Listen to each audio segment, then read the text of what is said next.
तोरई हो या गिलकी, कद्दू हो या लौकी, घर में बनते ही अक्सर बच्चे हो या बड़े सबका मुंह बन जाता है और हर कोई इसे खाने में आनाकानी करने लगता है। आखिर लोग इसे इतना नापसंद क्यों करते हैं? तो चलिए आज इस बोरिंग सी तोरई को देते हैं एक ऐसा मजेदार और नया ट्विस्ट जिसे देखने के बाद जो लोग तोरई का नाम सुनकर भागते थे, ना वो भी इसे किलो किलो भर मांग कर खाएंगे। आज हम तोरई की ऐसी लाजवाब और अनोखी रेसिपी बनाएंगे जो आपने आज से पहले कभी नहीं देखी होगी। गारंटी है स्वाद ऐसा कि उंगलियां चाटते रह जाओगे। तो बिना देर किए चलिए शुरू करते हैं आज की ये मजेदार रेसिपी बनाना। तो मैंने यहाँ पर 6 से 7 तोरई ले ली हैं। वजन से कहो तो 500 से 600 ग्राम ये तोरई हैं। धोकर अच्छे से साफ करके ले लिया है। पीलर की मदद से, चाकू की मदद से इसे छील कर तैयार कर लें। और अगर जो इनका छिलका है वो सॉफ्ट है तो आपको पतला पतला छिलका इनके ऊपर से निकाल लेना है। तो इस तरह से तुरई को हमने छील कर रेडी कर लिया है। अभी काफ़ी गर्मी का मौसम है। अगर आपकी जो तोरई है वो 2-3 दिन पुरानी हो गई हैं और जब आप उन्हें छीलोगे ना तो वो छिल नहीं पाती, छिलका जो है सिकुड़ जाता है। तो आपको क्या करना है, नमक के ठंडे पानी में 10 मिनट के लिए तोरई को रख दें। इससे क्या होगा, जो तोरई है वो थोड़ी सी हार्ड हो जाएगी और आपको छीलने में आसानी होगी। तो इस तरह मैंने सारी ही तोरई को छील कर रेडी कर लिया है। अब ले लेंगे इस तरह का कोई एक बारीक वाला ग्रेटर और ग्रेटर की मदद से इसे हमें ग्रेट करना है। अक्सर आप तोरई की सब्जी तो बनाते ही होंगे और तोरई को इस तरह से आपको ग्रेट करना है।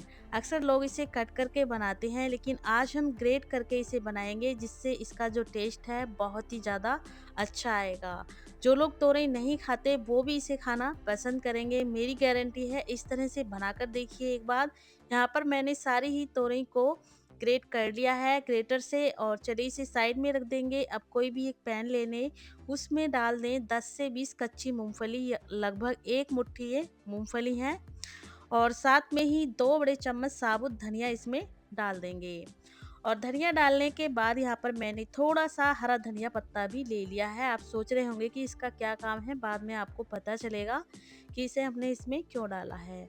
अब फ्लेम को लो रखेंगे और लो फ्लेम पर इस तरह से इन तीनों ही चीज़ों को हमें अच्छे से रोस्ट करना है।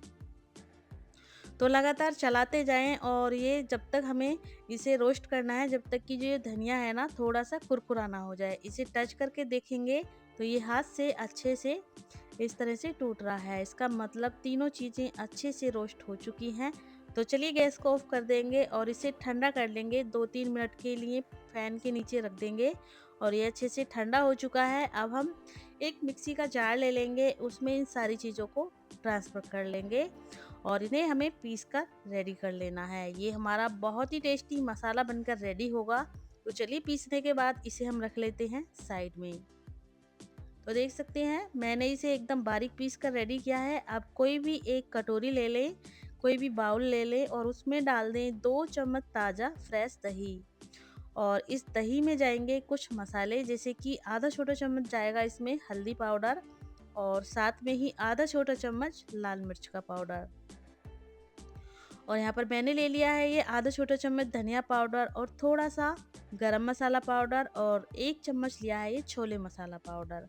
ये ऑप्शनल है, अगर आप इसे ना डालना चाहे तो स्किप भी कर सकते हैं। वैसे इसे डालने से जो टेस्ट है वो एकदम अलग आएगा। थोड़ा सा पानी डालने के बाद मिक्स कर लें। ये हमारा दही वाला मसाला बनकर रेडी हो जाएगा। अलग से हमें कोई भी मसाला डालने की ज़रूरत नहीं पड़ेगी। इस प्रोसेस को करने से बहुत जल्दी आपकी रेसिपी बन जाती है। तो चलिए हमारी सारी तैयारी हो चुकी है। ये मसाला भी हमारा मिक्स हो चुका है। थोड़ा सा पानी मैंने और इसमें डाल लिया है और ये मसाला अच्छे से मिक्स हो चुका है। अब वही पैन ले लेंगे और इसमें डाल देंगे 2 बड़े चम्मच ऑयल।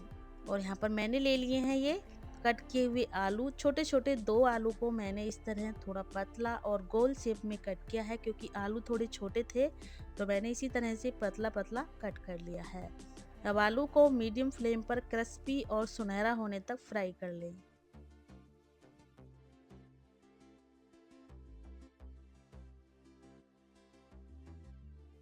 तो लगातार इसी तरह से हम इसे चलाते जाएंगे और इन्हें क्रिस्पी होने तक, यानी कि इन्हें हमें जब तक फ्राई करना है जब तक कि इनका हल्का सा कलर सुनहरा ना हो जाए। और बिल्कुल भी ये ऑयल को एब्जॉर्ब नहीं करेंगे, जितना ऑयल हमने इसमें डाला है उतना ही रहेगा। बस हमें इन्हें थोड़ा देर के लिए फ्राई कर लेना है इस तरह से। तो चलिए अच्छे से फ्राई हो चुके हैं, दिखने से ही पता लग रहा है। और अब हम इन्हें निकाल लेंगे एक प्लेट में। और जो ये बचा हुआ ऑयल है आप देख सकते हैं बिल्कुल भी आलू ने ऑयल को एब्जॉर्ब नहीं किया है। और जब आप आलू को फ्राई करें, मैं आपको बताना भूल गई थी, तो उसमें धुलने के बाद बिल्कुल भी पानी ना रहे, कपड़े से पोंछ कर लेना है। और बचे हुए ऑयल में हम डाल देंगे आधा छोटा चम्मच जीरा। अगर आपको ऑयल ज़्यादा लगे तो इसे निकाल लीजिएगा, वैसे ये ज़्यादा नहीं है, पैन में आपको दिख रहा होगा। और ये अदरक लहसुन का पेस्ट डाल दिया है, साथ में ही बारीक कट किया हुआ एक प्याज डालकर अच्छे से मीडियम फ्लेम पर फ्राई कर लेंगे।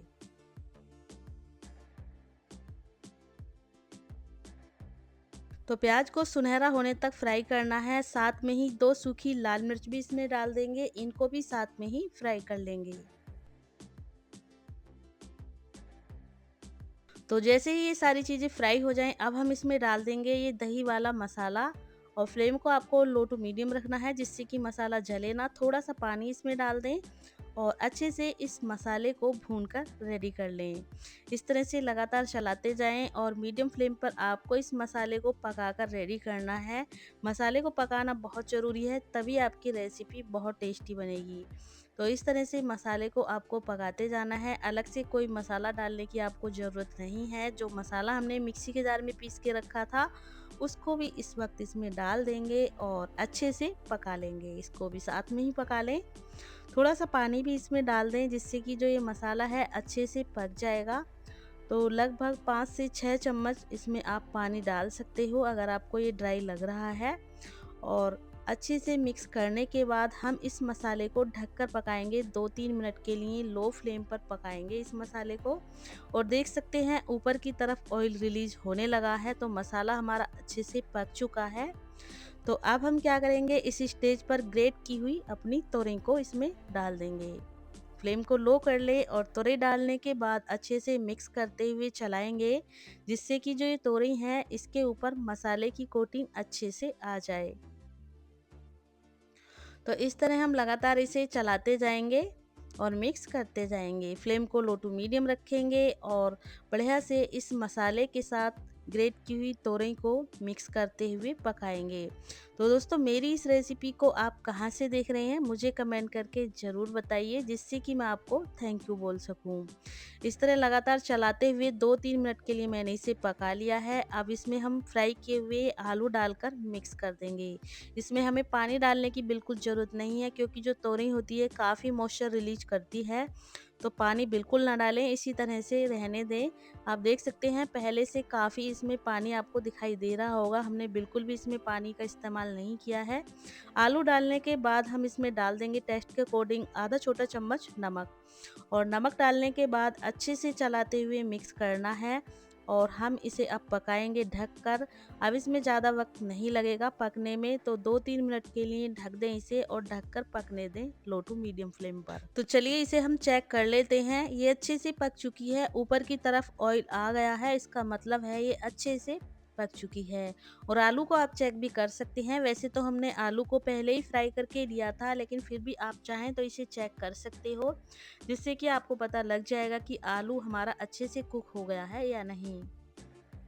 तो आप इस रेसिपी को दोस्तों क्या नाम देना चाहेंगे मुझे आप ज़रूर बताइएगा। चलिए आलू को मैं आपको चेक भी करके दिखा देती हूँ। इस तरह से देख सकते हैं आलू कितने अच्छे से सॉफ्ट हो गया है और तोरई हमारी अच्छे से पक चुकी है।